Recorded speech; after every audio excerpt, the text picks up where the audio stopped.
Damos gracias al Señor una vez más en este día porque nos da el privilegio de poder estar en su presencia, y qué importante es entender que hoy nos ha amanecido. La importancia de haber amanecido, de haber empezado un nuevo día, tener esa seguridad que las misericordias de Dios han sido renovadas para todos cuantos hoy nos hemos despertado a la mañana y hemos podido levantarnos con vida.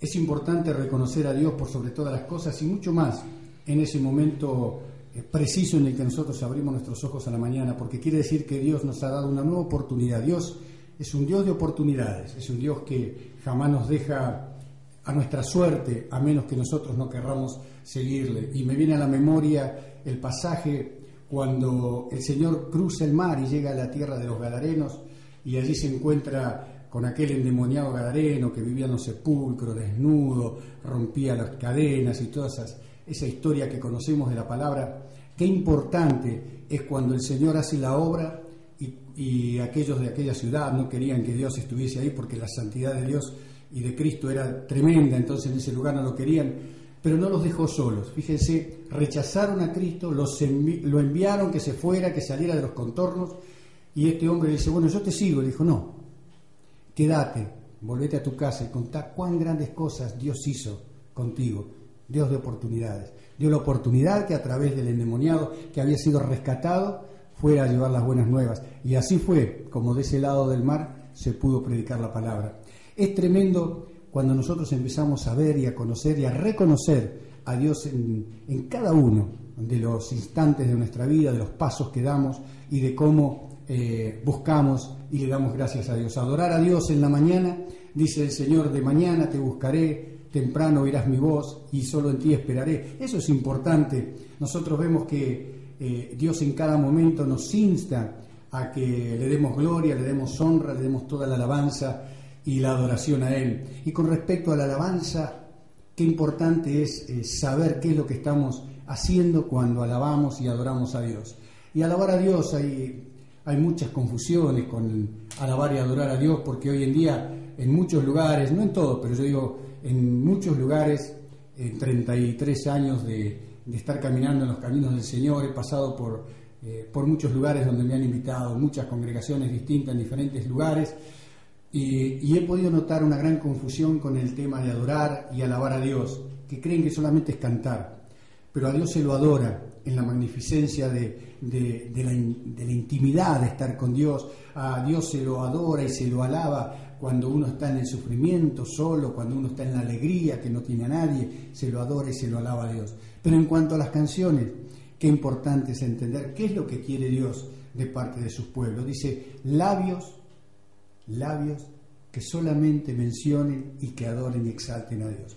Miren, hermanos, hoy en día tenemos dentro de las iglesias, o dentro de la iglesia, porque en realidad la iglesia es una sola, pero dentro de las congregaciones y de las organizaciones, encontramos con que se ha infiltrado muchísimo, en una forma muy sutil del enemigo. El diablo sabemos que es muy astuto y él tiene la sutilidad de poder entrar, porque el Señor Jesús nos avisó y dijo: si es posible va a engañar aún a los escogidos, y lo ha hecho, en este tiempo lo está haciendo. De hecho, tenemos muchísimos que han comenzado por el Espíritu en una manera arrolladora a través del Espíritu Santo, llevándose por delante toda potestad, todo lo que el diablo había levantado, esos baluartes, y sin embargo hoy los vemos que están en la carnalidad, están dentro de sus congregaciones junto con los hermanos allí congregados en cosas que no son dignas y que no agradan a Dios. Por ejemplo, el tema de la música. Hemos visto que el diablo con sutilidad se ha ido metiendo, y si usted quiere entrar a internet y empezar a ver sobre alabanzas cristianas o pseudo cristianas, yo no las llamo cristianas, veíamos con mi esposa ayer nada más, veíamos un comentario que me habían mandado una hermana con comillas, entre comillas, una hermana teóricamente pastora o sierva, algo así de una iglesia. Ella sale a cantar y sale casi sin ropa, cantando, alabando a su Dios, que en ningún momento nombra a Dios ni en ningún momento nombra a Cristo. Entonces, esa es la alabanza, esa es la manera de adorar a Dios. Y yo no quiero entrar en confrontación con ninguno, pastor que me estás escuchando y que por ahí el saco te cabe y no te lo querés poner, ponételo, varón, ponételo, porque en este día Dios está hablando palabra. Dice la palabra de Dios que nosotros no vamos a adorar a Dios. Dice, salgan, le dijo al pueblo de Dios, maten a todos, no dejen a nadie en la tierra donde yo los llevo, no se contaminen con las cosas paganas que ellos hacen. Hermanos, el mundo se ha estado metiendo en la iglesia cuando la iglesia debería haber entrado en el mundo. La iglesia tendría que haber convertido al mundo y el mundo está convirtiendo a la iglesia. ¿Qué es lo que está pasando? ¿Qué es lo que está fallando? ¿Acaso tiene más poder el príncipe de las tinieblas, el príncipe de este mundo, a quien se le ha dado la potestad de todo lo que en esta tierra hay? ¿Tiene más poder que Cristo? No, hermanos.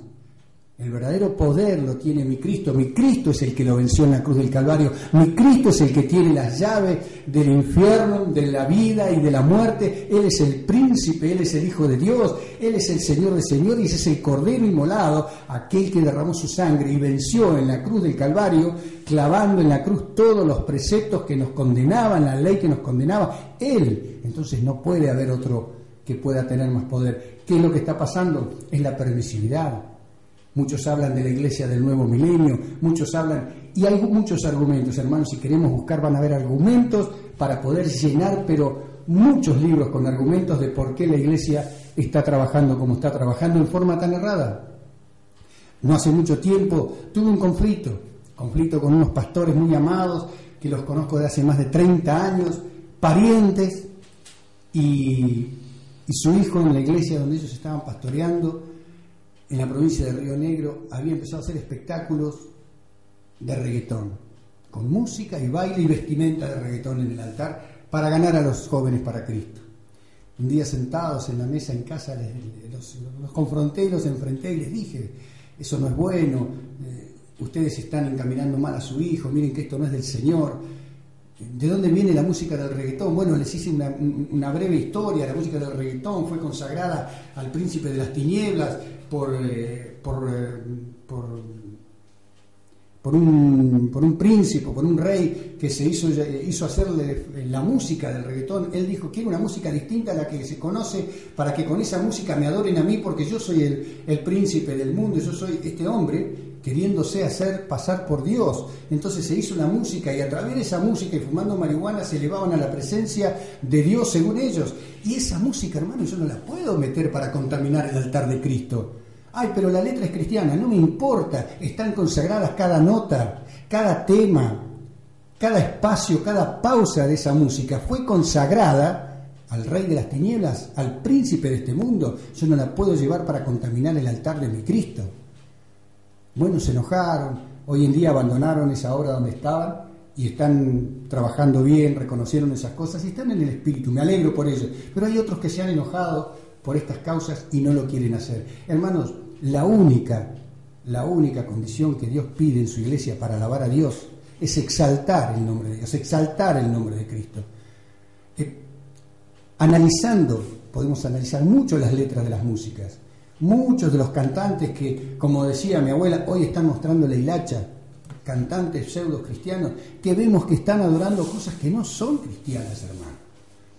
Y no queremos acusar a nadie, pero sí queremos acusar a las falsas doctrinas que el diablo ha estado metiendo dentro de la iglesia del Señor. Pero la permisividad que hubo en el desenfado de aquellos pastores que lideraban la iglesia de Cristo y que deberían ser aquellos que cuidaran que estas cosas no pasaran, son los que abrieron las puertas. Ahora yo me pregunto, ¿qué pasó con aquella alabanza que hay en Segunda de Crónica, en el capítulo 5, del verso 11 al 14, dice que cuando entraron a ministrar los hijos de Asaf, de Mani y de Jedutún, con todo instrumento de música y con los 120 cantores, y empezaron a cantar y empezaron a alabar y adorar a Dios de una manera tan pura y tan presente, vestidos todos de lino fino, limpio, resplandeciente, porque era la pureza del altar, y de los que estaban en el altar dicen que los sacerdotes no pudieron entrar a ministrar al pueblo porque la presencia de Dios era tal que no se podía ministrar. Hermanos, quiero que me muestren un altar así hoy en la iglesia del Señor. Esto es tremendo y es triste tener que decirlo, me molesta. El otro día hablaba con mi hijo y le decía, me duele, hijo, tener que ministrar y convertir a la iglesia de Cristo. No estamos ministrando ni convirtiendo al mundo, estamos ministrando y reconvirtiendo a la iglesia de Cristo que se está yendo al infierno con aquellos que los están arreando y llevando como ganado. No puede ser, hemos metido cosas. Hermanos, usted empiece a buscar dentro de la palabra del Señor lo que es adoración y alabanza. Hermanos, tenemos el Salmo 9, en el capítulo 9, versículo 1 y 2, dice: Te alabaré, oh Jehová, con todo mi corazón, cantaré todas tus maravillas, me alegraré y me regocijaré en ti, y cantaré a tu nombre, oh Altísimo. Qué importante es lo que dice acá, porque hoy en día, si nos ponemos a analizar las letras, hermanos, encontramos muchas cosas raras. Encontramos que le están cantando a una persona muerta, muchas canciones cristianas que llegan a los sentimientos y gente que llora cuando las canta, y le están cantando a un muerto o a una muerta. Y para colmo de males hay algunas que el muerto contesta en la letra. Entonces estamos haciendo espiritismo, estamos hablando con los muertos, estamos hablando, invocando muertos y los muertos nos están contestando. Hermanos, esto no es de Dios. Ahora, si usted juzga que esto es de Dios, muéstremelo por la palabra. Yo me retracto y le pido perdón y me arrepiento delante de mi Cristo. Pero a mí mi Cristo no me enseñó eso. A mí mi Cristo me enseñó que no tengo que invocar muertos, no tengo que orar por muertos, no tengo que hablar por muertos y no tengo que ser contestado por muertos, porque si un muerto me habla, dice que el muerto no puede hablarme, es un espíritu inmundo que me está contestando. Entonces, si la palabra de Dios me dice eso, ¿por qué yo concibo esas cosas dentro de la iglesia? ¿Por qué concibo un hermano o una hermana que canta y que le habla a mi amado, hermoso, precioso, y no sé si le está hablando a un muchacho, una muchacha, o un muchacho a otro muchacho, o una muchacha a otra muchacha? Porque se presta para todo. No tienen a Cristo, no hablan del Espíritu Santo, no exaltan el nombre de Dios, su excelencia y su magnificencia, no exaltan la dignidad de Dios. No vemos que en ningún lado se esté levantando el nombre del Espíritu Santo que está con poder trabajando en la iglesia. No se levanta el nombre de Cristo, que fue quien venció por sobre todas las cosas, y no se exalta la gloria de Dios, no se glorifica al Dios y Padre de todos nosotros. ¿Qué es lo que encontramos? Encontramos que el esplendor de la gloria, que la majestad de Dios no es alabada, y es eso lo que hay que alabar. Hermanos, en los Salmos 96, en el Salmo 145, vaya al Salmo 148 y entienda qué es lo que Dios pide en alabanza.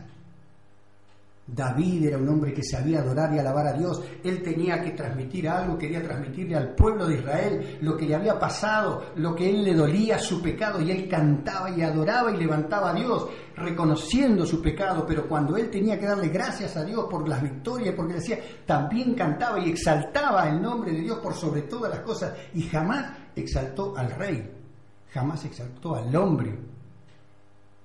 Pero hoy, vanidad de vanidades, dijo el predicador, la vanidad predica en los púlpitos. La vanidad se sube a los púlpitos de las iglesias y predica la vanidad.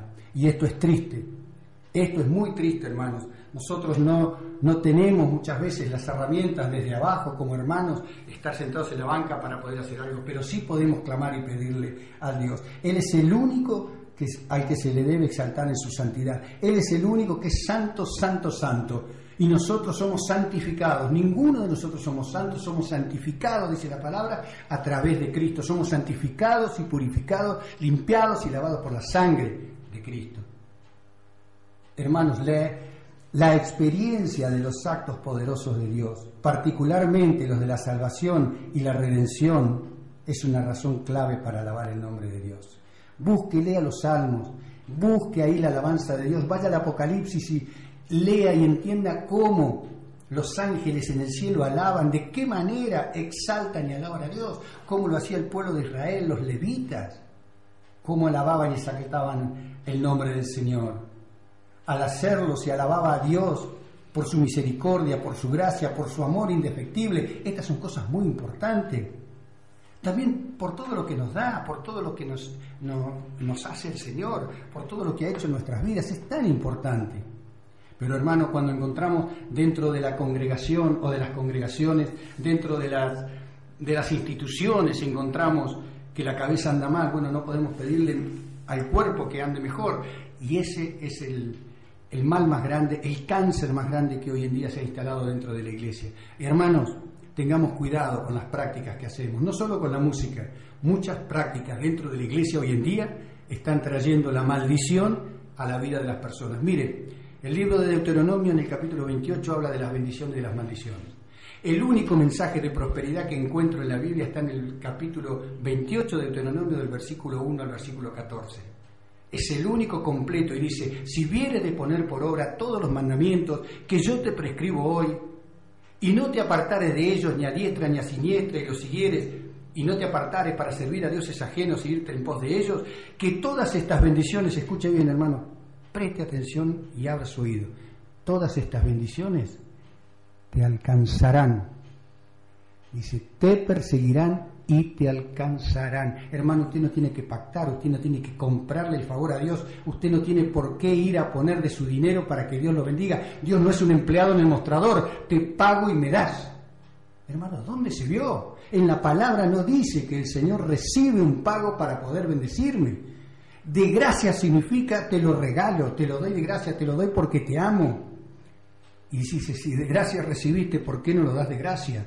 Hermanos, ¿cuánta gente hoy en día, incluso hablando de personas cristianas, creyentes, han recibido algo de regalo, ya no lo usan más y no lo regalan a otro? Lo vendo. Hermanos, es así. No lo regalamos. Me regalaron este celular, pero ahora, bueno, tengo uno mejor y este anda perfecto. ¿Y qué vas a hacer? Y voy a averiguar cuánto vale si lo vendo un poco más barato. Hermanos, si te lo regalaron, busca a quien lo necesite, regaláselo. En realidad, hermanos, estamos viviendo un tiempo apocalíptico que se apresura en una forma desesperante. Ha ganado las iglesias el fetichismo, ha ganado las iglesias en la brujería, el satanismo.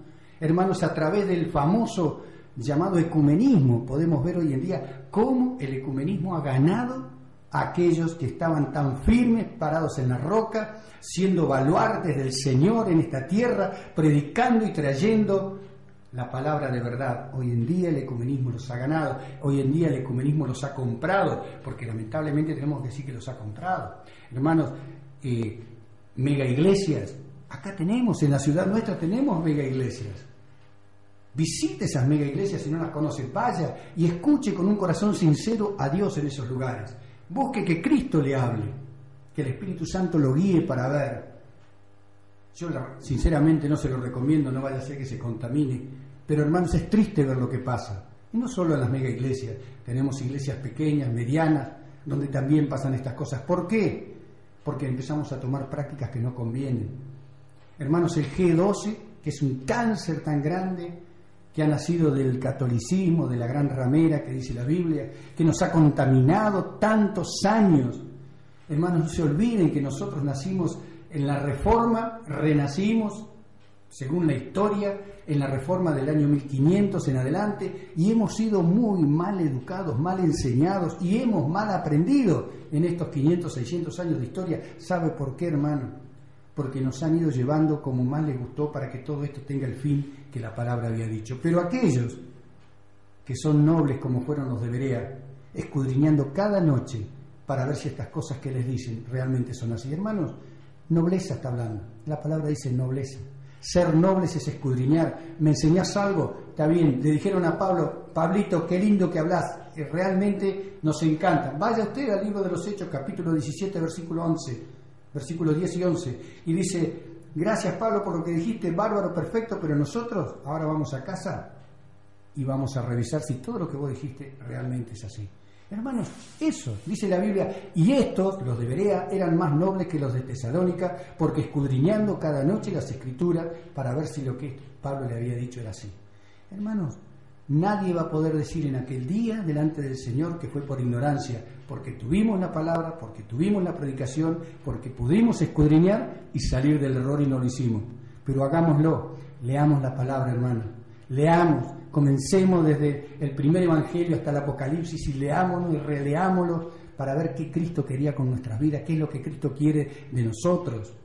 Tomemos las enseñanzas del Antiguo Testamento, pero no judaicemos, porque hay muchas iglesias, muchos hermanos que están judaizando con prácticas, ritos que a nosotros no nos corresponden. Somos la iglesia gentil, que no estamos obligados. Dice la palabra que nadie a ustedes les diga nada por ustedes no tengan problema de guardar días de reposo, ni días de luna nueva, ni fechas de ningún tipo, dice el apóstol. ¿Por qué? Porque ustedes no están bajo esa ley. La ley esa fue clavada en el Calvario, ustedes no están bajo esa ley.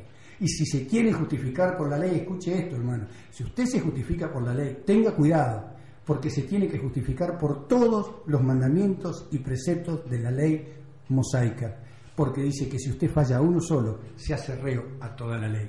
Porque usted dice, hermano, en mi iglesia hacemos la fiesta de los tabernáculos, perfecto, vaya, hágalo, pero guarde la ley, hermano, guarde la ley, porque Cristo le va a pedir cuentas en el día delante del tribunal y le va a decir, te justificaste por la ley, ¿y qué hiciste? ¿Guardaste los días de los tabernáculos y todo lo demás? Hermanos, hoy en día tenemos la controversidad del diezmo. Hermanos que dicen, no, porque yo soy levita, pastor, me dicen. ¿Sos levita? Entonces, si sos levita, ¿por qué tenés tanta opulencia? ¿Por qué vivís como un millonario? ¿Tenés tantos vehículos y propiedades? Si sos un levita y vivís de los diezmos, hermano, vos no podés tener propiedades.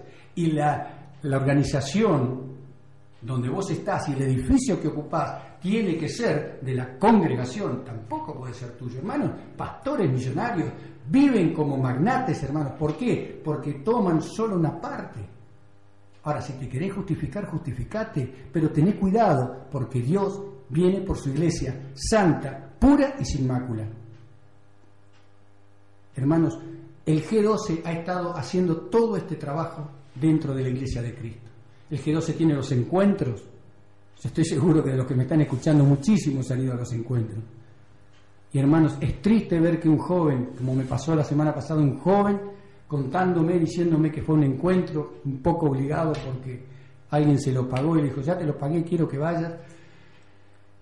Contándome en casa una cosa tan tremenda que yo conocía un poco de los encuentros y realmente lo que este joven me contaba de una iglesia de acá, una media iglesia muy conocida de la ciudad. Cosas aberrantes, hermanos, cosas de todo lo que se están haciendo en los encuentros. Si buscamos dentro de esa ensalada, a Cristo no lo encontramos y el Espíritu Santo se fue. O sea, no está sazonada, no tiene sal. No hay sal. Pero como corolario, me dice este varón, me dice, te voy a contar algo. Porque dijeron que hiciéramos pacto de silencio, pero no me puedo callar, te lo voy a contar porque lo tengo acá y me duele. ¿Qué pasó? Nos hicieron escribir en un papelito, la famosa escritura del papelito, donde nosotros poníamos todo aquello que nos acordábamos y por aquello que nosotros nos sentíamos mal, que habíamos hecho en nuestras vidas de pecadores, y apareció uno de los pastores con un ataúd negro, con una cruz blanca, con una ranura. Y ahí colocábamos todos los papelitos. Y dijeron, para que muera el viejo hombre, y muera todo el pecado y todo esto. Y para mejor nos invitó a salir afuera, hicimos una fogata y lo quemamos. ¿Qué hicimos ahí? ¿Qué es eso? Eso no está en la Biblia. No, hermano, le digo, no hiciste nada más que hacer inmunda la sangre de Cristo. Porque si la sangre de Cristo no alcanzó para borrar tus pecados, para nacer de nuevo, ser una nueva criatura en Cristo, y tuviste que hacer otro trabajo, estás haciendo algo que realmente no corresponde. Hiciste inmunda la sangre del pacto. Arrepentite, pedile a Dios que te perdone y Dios te va a perdonar. Pero hacelo, porque si no te vas a quedar con esto y vas a morir con eso. Y lamentablemente no vas a encontrar consuelo en el día del juicio. ¿Y dónde estaban? ¿En un lugar descampado? Sí, fuimos a un lugar, dice, que realmente, bueno, es donde hacen los católicos los encuentros de ellos y los retiros. Ah, qué bueno. Sí, lo único, bueno, nos pidieron que no le sacáramos ni la foto del Papa Francisco, ni de las vírgenes, ni de los santos donde estábamos. Ahí orábamos, comíamos y dormíamos. Ah, buenísimo, le dije. Realmente no me sorprende, porque realmente no me sorprende, pero me llama la atención, así que tan así estábamos. Sí, así estábamos, estábamos dentro de todo eso, y bueno, y algunos curas que andaban por allí, nos saludábamos. ¿Se dan cuenta lo que es el ecumenismo del G12? Basura, hermanos.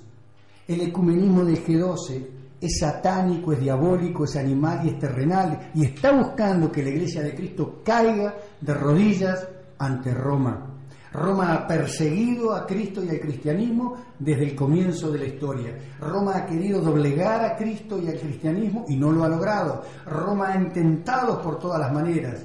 Esto me recuerda en la Biblia cuando el profeta quiso ir a reedificar los muros de Israel y el templo, y Tobías y Sanbalat se le oponían y querían que la obra no prosperara, y como vieron que no podían, dijeron, bueno, mira, ¿sabes qué? Hemos decidido no pelear más contra vos, nos vamos a sumar y te vamos a ayudar.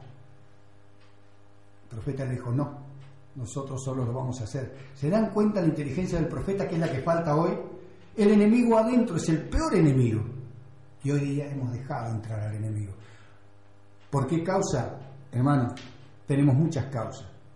Tenemos la causa de la conveniencia económica, de la conveniencia de poder, de la conveniencia de tantas cosas que en este mundo se ofrecen. Y recordemos, el diablo le dijo al Señor Jesús, le mostró toda la gloria del mundo, todo. Y cuando le muestra toda la gloria del mundo, le muestra la gloria pasada, la que era ese presente y hasta la de hoy en día. Y le dice, mira, todo esto me fue dado a mí. Y si vos te postrás, yo te lo voy a dar. Hermanos, ¿saben cuántos se han postrado para recibir esa gloria dentro de la iglesia de Cristo hoy en día? Están postrados delante del enemigo para recibir poder, para recibir gloria de los hombres, para recibir económicamente un poder impresionante. Hermanos, eso está llevando almas al infierno. Si usted se quiere perder, piérdase, váyase al infierno, no hay ningún problema. Pero no lleve a la gente, porque la gente va convencida de que está haciendo algo. ¿Dónde están los pastores? Como dice el profeta, dice, pastores que se apacientan a sí mismos, que le quitan la lana a las ovejas y se comen la engordada. Hermanos, dejemos de ser este tipo de cristianos, dejemos de ser este tipo de personas que solamente nos servimos cuando debemos estar sirviendo. Dijo el apóstol Pablo, hermanos, cada uno de ustedes junte el primer día de la semana, separe según haya prosperado. ¿Para qué? Para que no hayan pobres y necesitados dentro de la congregación. Hermano, ¿sabe cuántas veces me ha tocado tener que ministrar personas de iglesias, y hablo de iglesias económicamente fuertes de la ciudad, que vienen y me dicen, pastor, estamos a día 15, no sé qué darle de comer a mis hijos, ya diezmé, di la ofrenda especial para esto, aquello, el otro, y ahora no tenemos para comer. Hermano, perdóname, hermano, pero vamos a sentate, vamos a charlar. Te voy a explicar cómo es. No, pero a mí el pastor me dijo que yo le estoy robando a Dios, que soy un ladrón y me voy al infierno si yo no pongo todos estos compromisos. Mira, hermano, primero está Dios, después está tu familia, después está la iglesia. Si vos no pones esas prioridades, hermano, te va a ir mal, económicamente. Hermanos, hicimos un programa la semana pasada en otra radio, en otro lado de la ciudad, y hablábamos de este tema, y hablaba de cuántas personas han sido engañadas con la famosa frasecita que también viene de Roma, dice, hermano, vos no naciste para ser pobre. Amén. Hermano, vos no naciste para hacer cola, sos cabeza. Hermano, vos no tenés que ser más empleado, tenés que empezar a ser tu propio patrón. Hermano, vos tenés que iniciar, Dios te va a hablar, y vienen y le dan una palabra que Dios lo va a levantar, que inicie, que se mande por fe, hermano, porque si vos te mandás por fe, declaralo, vos declaralo porque Dios te lo va a hacer. Cuando vos declarás, Dios hace, porque la palabra tiene poder y porque la palabra y el rema. Hermanos, hoy en día muchos están llorando desesperados porque se han metido en tantas deudas, préstamos para iniciar cosas que Dios no les mandó y les fue mal. Y hoy están pagando las consecuencias, se quedaron sin trabajo, han perdido sus propiedades, sus vehículos y encima tienen que pagar sus deudas. Y no saben cómo hacerlo. Y estábamos hablando de esto y entraron mensajes a la radio de 3 personas que estaban en esa situación. Uno de ellos realmente lo llamé después cuando volví a casa porque me mandó su teléfono, por favor llámeme pastor, hablamos y realmente este hombre me dice, yo estoy en esa situación, necesito hablar con usted, quiero que me ministre porque quiero salir de esto. Le digo, mira hermano, ¿querés salir de esto? Yo no tengo ninguna solución mágica, la tenés en la palabra, doblá tus rodillas, pedile perdón a Dios, renunciá a donde estuviste, lo que estuviste haciendo, buscá un lugar y buscá la sana doctrina para que Dios te levante y Dios te va a prosperar. Lee Deuteronomio 28. Pero así como Deuteronomio 28 en el capítulo 28 versículo 1 dice que Él, si nosotros hacemos esas cosas, todas las bendiciones nos perseguirán y nos alcanzarán. hasta el versículo 14 nos da todas las bendiciones que vamos a recibir. Pero en el versículo 15, hermano, dice: pero si no vieres de poner por obra todos los preceptos y mandamientos que yo te prescribo hoy, para andar tras ellos, y no te apartares ni a diestra ni a siniestra para seguir en pos de dioses ajenos y servirles, que todas estas maldiciones te perseguirán y te alcanzarán. Y ahí sale todo el listado de cuántas maldiciones vamos a recibir. Hermano, el único que bendice y maldice es Dios. Usted se hace acreedor. Dios dice: hoy pongo delante de vosotros la bendición y la maldición, dice la palabra. Escojan ustedes lo que quieren. Hermano, ¿usted se quiere hacer acreedor a la bendición? Pues haga lo que Dios le dice. Hágale caso a Dios. Viva una vida en santidad, viva una vida cristiana, viva una vida de obediencia. Ahora, si usted se quiere hacer acreedor a una maldición o a las maldiciones de Dios, hermano, no haga nada, simplemente siga su vida lisonjera, siga congregándose porque en la iglesia me siento bien y porque un día a la semana voy y me dicen lo que yo quiero oír y me siento bien, entonces estoy bárbaro. Hermano, cuidado, tengamos mucho cuidado. ¿Saben por qué? Porque dice la palabra que él anda como león rugiente, el diablo, alrededor buscando a quien devorar. ¿Y sabe qué? Los leones siempre han querido devorar cristianos en la historia. Siempre a los cristianos se los sometía a los leones. Grandes, chicos, niños, bebés, ancianos, todos los ponían delante de los leones. Pero ¿saben qué? Cuando el cristiano, Dios lo necesitaba, los leones cerraban su boca, como con Daniel. Imagínese lo que es Dios. ¿Usted quiere probar ese poder? Pues haga lo que Dios le dice. ¿Usted quiere probar ese poder? Busque a Dios, pero búsquelo de corazón, hermano. Tengamos cuidado con las doctrinas que nos enseñan, las doctrinas falsas de demonios que han entrado en la iglesia, que están tratando de que la persona busque otras cosas lejos de Dios. Se van por las ramas tan finas que cuando se cortan el cristiano cae, y cae al fuego, hermano, cae al fuego eterno, y no hay redención, no hay vuelta, no se puede volver. Nosotros tenemos la capacidad, Dios nos dio la capacidad de razonar. Ningún ser creado en la tierra razona, ninguno, solamente el ser humano. Y fíjense que dice que fuimos creados a la imagen de Dios. Pero ¿qué buscan los hermanos hoy en día? La gente, ¿qué busca la gente? La gente va a la iglesia a que le prediquen un Dios a imagen y semejanza de cada uno. Hermanos, ¿se imaginan un Dios y semejanza a imagen y semejanza mía? Como yo quiero. ¿Qué no haría? Pero dice Dios que yo soy imagen y semejanza de Él. O sea, yo tengo que ser y hacer exactamente como Dios es. Y no Dios tiene que ser y hacer exactamente como yo soy. Esa es la gran reversión que tenemos. Hermanos, cuidémonos. Seamos nobles como los de Berea. Busquemos la palabra. Metámonos, escudriñemos y preguntemos. Pidámosle la sabiduría al Señor. Mire, mi oración por muchísimos años, pero hace muchísimos años, mi oración al Señor es: Señor, yo quiero enseñar tu palabra, pero como hacía Cristo, como quien tiene autoridad, no como los fariseos.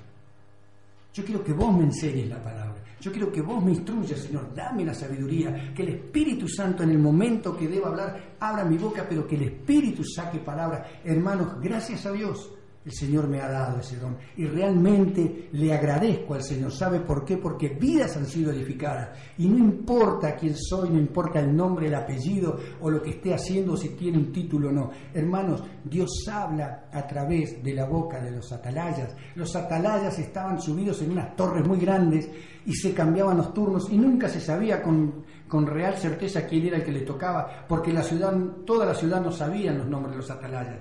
Pero eran tan importantes los atalayas cuando veían venir al enemigo, eran tan importantes que todo el mundo hacía caso, porque esa era la forma en que podían salvar sus vidas. Hermanos, corra por su vida. Estamos viviendo en el momento crucial de nuestras vidas cristianas y no cristianas. El mundo está viviendo el calendario de Dios. ¿Sabe dónde estamos en el tiempo real del reloj de Dios? Mire, hermano, estamos terminando el Apocalipsis capítulo 3. El capítulo 3 del Apocalipsis al final le habla a la iglesia de la Odisea. Y dice, la iglesia de la Odisea dice: porque tú dices, y estas son palabras de Cristo, tú dices, soy rico, me he enriquecido y no tengo necesidad de ninguna cosa. ¿Sabe qué le contesta a Cristo? Tú eres pobre, desventurada, desnuda. Fíjese qué diferencia. ¿Y sabe qué ocurre cuando termina el capítulo 3? Empieza el capítulo 4, en ese impas. Pero tan pequeño, de un punto. Estamos hablando del final de la última palabra hasta el punto, donde termina la frase del último versículo del capítulo 3. De ahí pasamos al siguiente renglón, y en el siguiente renglón arrancamos con una letra mayúscula que empieza el capítulo 4. En ese pequeño impas que hay entre el punto y la primera letra, Cristo vino y se llevó su iglesia, hermano. Porque empieza hablando de la persecución, de la tribulación, de la gran tribulación, de todos los que van a poder ser salvos, pero solamente a través de los padecimientos de la carne por no haber sido fieles. ¿Dónde se quiere encontrar usted? ¿Dónde quiere estar? Hermano, Cristo viene a buscar una iglesia pura, santa y sin manchas. Y pura significa que no sea contaminado con ninguna impureza de esta tierra, con nada de aquello que el diablo ofrece. Busca una iglesia pura y sin mancha, santa. Hermanos, la santificación es importante. Si no estamos santificados, si no nos santificamos en Dios, no vamos a entrar. Mire, ¿sabe qué dice la palabra de Dios? Sin santidad, nadie verá a Dios. ¿Y sabe qué va a pasar? Van a haber 2 juicios en el cielo.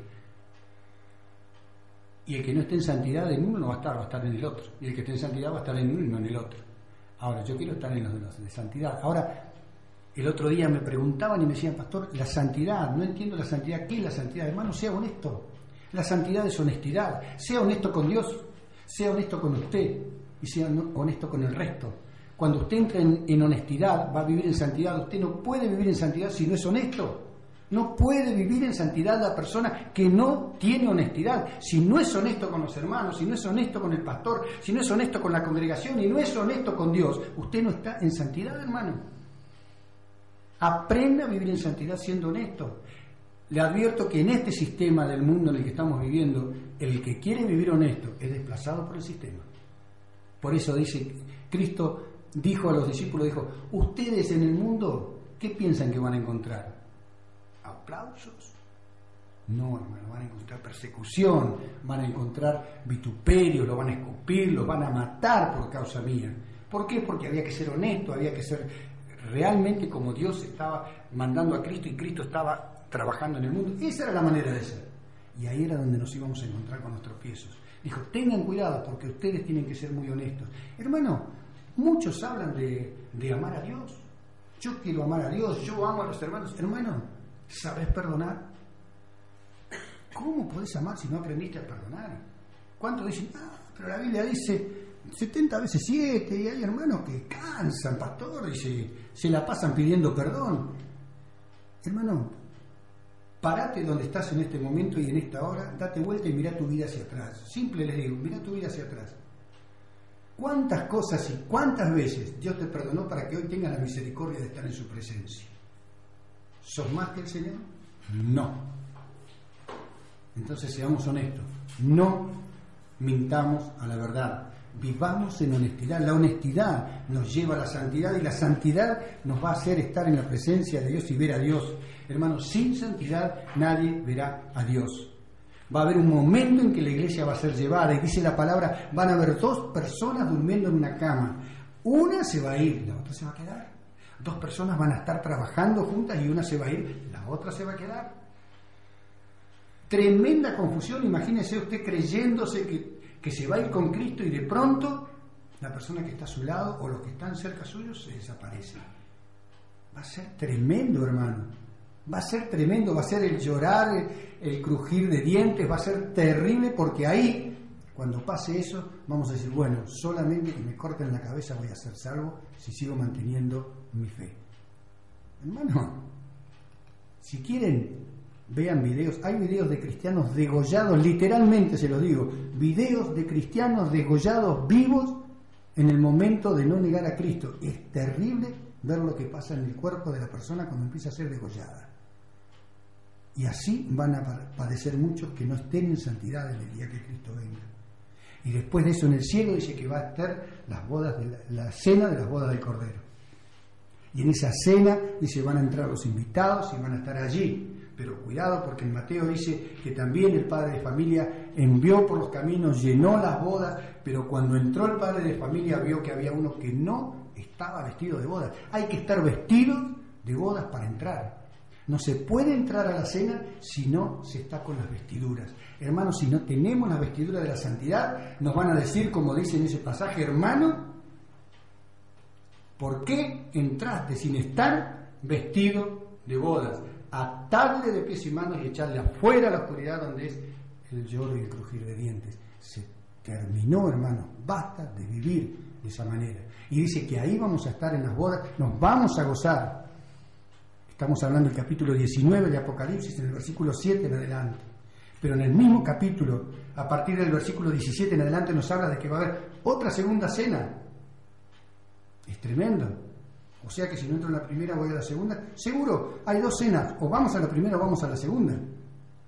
Y dice, y vi un ángel parado, con un pie en el sol y otro en la tierra, que clamaba a gran voz a las aves de los cielos y les decía, congregaos a la gran cena de Dios, y comed carnes de reyes, de príncipes, de capitanes, de fuertes, de soldados, de grandes, de pequeños. Esos son los que no entraron a las bodas del Cordero. Son dos cenas, hermanos. En una soy la esposa, soy el invitado. En el otro soy la comida.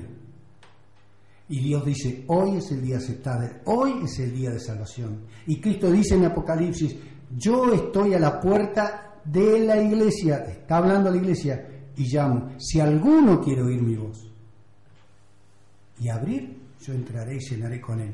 Pero si no, hermanos, va a pasar como dice en el libro de los Cantares, era la voz de mi amado que golpeaba la puerta y yo la sentí, la escuché y empecé y fui hasta la puerta, pero mirra empezó a correr de mis manos y yo miré como la mirra corría y goteaba de mis dedos y me entretuve con eso y cuando me acordé abrí la puerta, pero mi amado ya no estaba, había pasado, se había ido. Salí a buscarlo por las calles, dice, y ahí me pasó de todo. Me encontraron los guardias del muro, me pegaron, me pasó de todo, pero mi amado había ya pasado. No nos entretengamos con las cosas que podemos ver en esta tierra, hermanos. Cristo está llamando, corramos a abrir la puerta, dejémosle entrar y tengamos una cena con Él. Empecemos a vivir la realidad. Pastor que estás mal pastoreando tu iglesia, este es el momento, te invito en todo el amor del Señor, porque esto es para poder amarnos unos al otros. Arrepentite, pedile perdón al Señor, pedile perdón a la congregación, restituí lo que tengas que restituir, pero entrá con tu congregación en aquel día cuando Cristo venga, hermano. ¿Sabes por qué? Porque Dios te va a pedir cuenta a vos, pero lamentablemente todos los que te siguieron van a terminar en el mismo lugar que vos, porque nadie los va a poder salvar. Pero si nadie les abre los ojos, y en este caso el responsable eres tú, van a pagar junto contigo. Hermanos, gracias a Dios por su inmensa misericordia, gracias a Dios por su palabra y gracias a Dios por tener el privilegio de haberle conocido y tener el privilegio de ser un atalaya. Muchos me dicen, hermano, usted es un profeta, hermano, yo no soy nadie, yo simplemente soy un atalaya que el Señor ha puesto para hablar de estas cosas. Hermano, yo sé que hay muchos que en este momento se están sintiendo heridos, que se sienten mal, que se han enojado conmigo. Hermano, no se enoje, aprenda a perdonar y aprenda a recibir la palabra de Dios. ¿Le parece que no fue buena? Tome lo bueno, deseche lo malo. ¿Le pareció correcta? Arrepiéntase y busque a Dios. Que la gracia de Dios nuestro Padre Celestial, la comunión del Espíritu Santo y la paz de Cristo sean en sus vidas.